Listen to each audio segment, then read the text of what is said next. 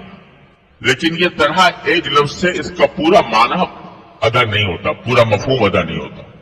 صمد عربی زبان میں کہتے ہیں کسی ایسی ذات کو کہ ساری مخلوقات اس کے محتاج ہوں، سب اس کے محتاج ہوں، وہ کسی کا محتاج نہ ہو. صمد کہا جائے گا اس کو کہ جس کو بھی کوئی حاجت پیش آئے، کوئی ضرورت پیش آئے تو اس کے پاس جائیں، اس سے مانگے کہ مجھے یہ حاجت پیش آ گئی، میری حاجت پوری کر دیجیے اس کو. اور وہ کبھی کسی کا حاجت مند نہ ہو، اس کو کبھی کسی کی ضرورت نہ ہو. اس کے ساتھ کبھی ایسا نہ ہوتا کہ اس کو ضرورت پیش آئے تو وہ کسی دوسرے سے جا کر اپنی ضرورت پوری کرائے. تو وہ سب کا کارساز ہو، سب کی حاجتیں پوری کرنے والا ہو، اور اس کو کسی کی احتیاج نہ ہو، اس کو کسی کی حاجت نہ ہو. ایسی ذات کو کہتے ہیں صمد. تو اللہ صمد، اللہ تعالیٰ صمد ہے، یعنی سب کو اس کی ضرورت ہے، اس کو کسی کی ضرورت نہیں. چونکہ سب کو اس کی ضرورت ہے اور اس کو کسی کی ضرورت نہیں، تو اگر وہ کسی چیز سے بنا ہوا ہوتا، کسی بھی چیز سے، سونے سے، چاندی سے، کسی بھی چیز سے، تو اس کا مطلب یہ ہوتا کہ وہ اپنے وجود میں اس سونے کا محتاج ہے. فرض کرو زیور ہے، وہ سونے کا بنا ہوا ہے، تو زیور وجود میں آ نہیں سکتا جب تک کہ پہلے سونا موجود نہ ہو. جب سونا ہوگا، اس کو ڈھالا جائے گا تو زیور بنے گا. تو زیور محتاج ہے کس کا؟ سونے کا.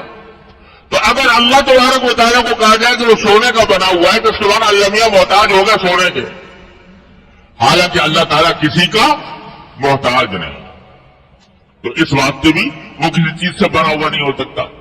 اور دوسری طرف سارے اس کے محتاج ہیں، سارے اس کے محتاج ہیں، یعنی سونا بھی اس کا محتاج ہے. جب ساری مخلوقات اس کے محتاج ہیں تو سونا بھی اس کا محتاج ہے. یعنی وہ وجود، سونا وجود میں آ نہیں سکتا جب تک کہ اللہ تعالیٰ اس کو پیدا نہ کرے. لہذا سونا تو خود محتاج ہے اللہ تبارک و تعالیٰ کا اپنے وجود میں. جب تک اللہ تعالیٰ اس کو پیدا نہیں کرے گا تب تک پیدا نہیں ہوگا. تو وہ تو وجود میں آیا اللہ کے پیدا کرنے سے، جس کے معنی اللہ تعالیٰ پہلے سے موجود تھے، سونا بعد میں اللہ تعالیٰ کی تخلیق سے وجود میں آیا. تو اس واسطے وہ سونا ہو یا چاندی ہو یا لوہا ہو یا پیتل ہو یا پتھر ہو یا کوئی اور چیز ہو، اللہ تعالیٰ کسی چیز سے بنا ہوا نہیں. اب جیسے انسان ہے، گوشت پوش کا بنا ہوا ہے، ہڈیاں گوشت پوش، تو انسان محتاج ہے اس کا، گوشت پوش ہڈیوں کا. اگر یہ نہ ہو تو انسان کا وجود ختم، تو محتاج ہے اس کا. تو اللہ تعالیٰ نہ گوشت ہے، نہ پوست ہے، نہ ہڈی ہے، نہ سونا ہے، نہ چاندی ہے، نہ پیتل ہے، نہ لوہا ہے، نہ پتھر ہے، نہ کوئی اور مادہ ہے. وہ تو ایسی ذات ہے کہ سب اس کے محتاج ہیں. یہ مانا اللہ الصمد. پھر فرمایا کہ لم یلد ولم یولد. یہ جواب ہے ان کا جو کہہ رہے تھے لمیہ کا نسب نامہ کیا ہے، اللہ تعالیٰ کا باپ دادا کون ہے یا اس کی اولاد کون. فرمایا لم یلد ولم یولد، نہ اس نے کسی کو جنا اور نہ وہ کسی سے جنا گیا. یعنی نہ اس کا کوئی باپ ہے نہ اس کا کوئی بیٹا ہے. کیوں نہیں ہے؟ اس واسطے کہ جب وہ محتاج نہیں کسی کا، سب اس کے محتاج ہے. اگر کہو کہ وہ کسی باپ سے پیدا ہوا تو اس کے معنی تو یہ ہوئے کہ وہ محتاج ہو گیا باپ کا. بیٹا جو ہے اپنے وجود میں آنے میں محتاج ہوتا ہے باپ کا. تو اگر وہ یہ کہو کہ کوئی اس کا باپ ہے یا کسی باپ نے اس سے جنا گیا ہے تو اس کا مطلب یہ ہوا کہ محتاج ہو گیا باپ کا، حالانکہ وہ کسی کا محتاج نہیں، کسی کا اس سے جنا نہیں کیا، اس کا کوئی باپ نہیں. اور اسی طرح اس کا کوئی بیٹا نہیں، کوئی اولاد نہیں. لم یلد، یہ ان لوگوں کے اوپر تردید کرتی کہ جو خدا کے لیے بیٹا مانتے ہیں، جیسے عیسائی لوگ کہتے ہیں عیسائی صاحب اللہ کے بیٹے ہیں. ارے بھائی بیٹا کیسے پیدا ہوتا ہے؟ بیٹا جو ہوتا ہے وہ باپ کا ایک جز ہوتا ہے، باپ ہی سے نکلتا ہے. اور باپ ہی کا ایک جز سمجھا جاتا ہے. تو جب یہ کہہ دیا کہ اللہ تعالیٰ کا کوئی جز ہی نہیں، وہ تو بے نیاز ہے ہر جز سے، تو پھر بیٹا کیسے ہوگا؟ لہذا بیٹا ہو ہی نہیں سکتا، باپ کا بیٹا، اللہ تعالیٰ کا کوئی بیٹا ہو ہی نہیں، لم یلد، اس کا کوئی بیٹا ہو نہیں سکتا، کیونکہ بیٹا جو ہوتا ہے وہ جز ہوتا ہے باپ کا، اور اللہ تعالیٰ کا کوئی جز نہیں. اور دوسری بات یہ ہے کہ اگر بیٹا ہوتا، فرض کرو الیاذ باللہ، تو بیٹا جو ہے سوال یہ ہے کہ وہ بھی خدا ہوتا یا نہ ہوتا. اگر وہ بھی خدا ہوتا تو خدا دو ہو گئے، اور ایک سے زیادہ خدا کا تصور ممکن نہیں، اس واسطے بھی بیٹا نہیں ہو سکتا. تو لہذا جن لوگوں نے بیٹا کہا یا اولاد کہی، ان کی نفی فرما دی. لم یلد ولم یولد، نہ اس کی کوئی اولاد ہے، نہ وہ کسی کی اولاد. ولم یکن لہ کفوا احد، اور نہ اس کا کوئی بھی ساجی ہے، یعنی اس کا کوئی ہم پلہ نہیں، اس کا کوئی ساجی نہیں، شریک نہیں، اس جیسا کوئی اور نہیں.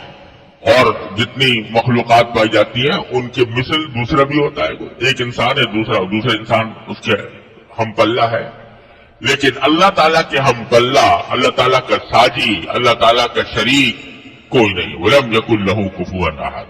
تو قل هو اللہ کہہ دو کہ بات یہ ہے کہ اللہ ایک ہی ہے، اللہ بے نیاز ہے، نہ وہ کسی کی اولاد ہے، نہ اس کی کوئی اولاد ہے، اور اس کا کوئی ساجی نہیں. یہ ہے اس سورۃ کریمہ کا ترجمہ.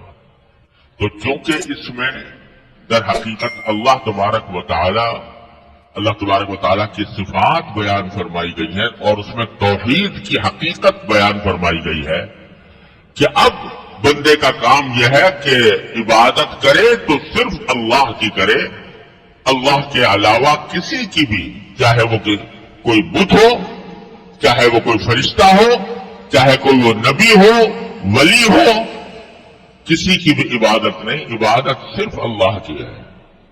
اس لیے اس کو سورۃ الاخلاص کہا جاتا ہے کہ یہ اخلاص کی صورت ہے کہ جس میں ملاوٹ کے بغیر اللہ تبارک و تعالیٰ کی عبادت کی نفی فرمائی گئی. اور چونکہ اس میں فرما دیا گیا کہ اللہ ہی صمد ہے، جس کا مطلب میں نے ابھی عرض کیا کہ سب اس کے محتاج، وہ کسی کا محتاج نہیں. تو جب سب اس کے محتاج ہیں تو حاجت روا، مشکل کشا، کار ساز سوائے اللہ کے اور کوئی نہیں ہو سکتا. اگر حاجتیں پوری کرے گا تو وہی کرے گا، مشکلیں دور کرے گا تو وہی کرے گا، بگڑی بنائے گا تو وہی بنائے گا. لہذا اللہ تبارک و تعالیٰ کے سوا کسی اور کو حاجت روا، مشکل کشا، کار ساز، بگڑی بنانے والا نہیں کہا جا سکتا، کیونکہ یہ اللہ تعالیٰ کے ساتھ شرک ہو جائے گا. اللہ تعالیٰ کے ساتھ کسی اور کو اپنے ایک وہ صفت دے دی جو اللہ کی صفت تھی. تو یہ جو ہمارے معاشرے میں بعض الفاظ اس طرح مشہور ہو گئے ہیں تو یہ صحیح نہیں ہے. کسی بڑے سے بڑے ولی اللہ کے بارے میں، بڑے سے بڑے بزرگ کے بارے میں یہ کہہ دینا مشکل کشا. ہمارے یہاں بہت معاشرے میں مشہور حضرت علی کے بارے میں، علی مشکل کشا. تو اللہ بچائے یہ الفاظ موہم ہے شرک. مشکل کشا تو اللہ تعالیٰ ہے. ہاں اللہ تبارک و تعالیٰ نے سبب کے درجے میں بعض اوقات اسباب بھی اللہ تعالیٰ کے پیدا کیے ہوئے ہیں. کوئی شخص کسی پریشانی میں تھا، آپ نے اس کی کوئی مدد کر دی تو وہ مدد بھی در حقیقت اللہ کی توفیق سے کی. اللہ تبارک و تعالیٰ ہی کی توفیق شامل حال تھی جس کی وجہ سے وہ مدد ہو گئی، ورنہ بندے کے بس میں نہیں تھا کہ وہ کسی کی بھی مدد کر سکے. تو اس واسطے اس کو یہ نہیں کہہ سکتے کہ آپ اس کی مشکل کشا بن گئے، آپ اس کے حاجت روا بن گئے. یہ کسی بھی بڑے سے بڑے بزرگ، پیغمبر، نبی، ولی بزرگان دین میں سے کوئی بھی کسی کو بھی یہ کہنا کہ وہ حاجت روا ہے، مشکل کشا ہے، کارساز ہے، یہ کسی طرح بھی جائز نہیں، اور یہ اللہ بچائے شرک کے قریب انسان کو پہنچا دیتا ہے۔ ہمارے ہاں معاشرے میں آج کل جہالت کی وجہ سے لوگ قبروں پہ جا کر قبروں سے مرادیں مانگتے ہیں۔ کسی بزرگ کی قبر پہ چلے گئے، داتا جی ہمیں اولاد دے دو، داتا جی ہمیں نوکری دلوا دو۔ یہ مانگنا کسی اللہ کے سوا کسی اور سے مانگنا اس طرح یہ بالکل حرام ہے، اور اللہ بچائے اس میں شرک کا اندیشہ ہے۔ ہاں کہ جیسے میں نے عرض کیا، دنیا میں آدمی کسی زندہ آدمی سے کوئی مدد طلب کر لیتا ہے، یہ سمجھ کر نہیں کہ یہ میرا مشکل کشا ہے، کارساز ہے، یہ میرا کام بنانے والا ہے، بلکہ اللہ تعالیٰ نے ایک سبب بنا دیا ہے، اس سبب کے طور پر اس کو اس کی طرف رجوع کیا جاتا ہے، لیکن اس کو اپنی ذات میں مشکل کشا حاجت روا نہیں سمجھا جاتا۔ اس میں کوئی حرج نہیں، لیکن عقیدہ یہ رکھنا یہ میرا مشکل کشا بن گیا، حاجت روا بن گیا، اللہ بچائے یہ انسان کو شرک کے قریب۔ دیکھو یہ مشرکین مکہ جو تھے نا، یہ بھی یوں کہتے تھے، یہ ہمارے بت جو ہیں یہ ہماری حاجت روائی کرتے ہیں، مشکل کشائی کرتے ہیں، ہمارے کام بناتے ہیں، اس وقت ان کو پوچھتے تھے۔ تو اس طرح کی باتوں سے ہر مسلمان کو پرہیز کرنا چاہیے، کیونکہ سورہ اخلاص کا درس یہ ہے کہ اللہ کے سوا کسی کو حاجت روا مشکل کشا نہ سمجھا جائے۔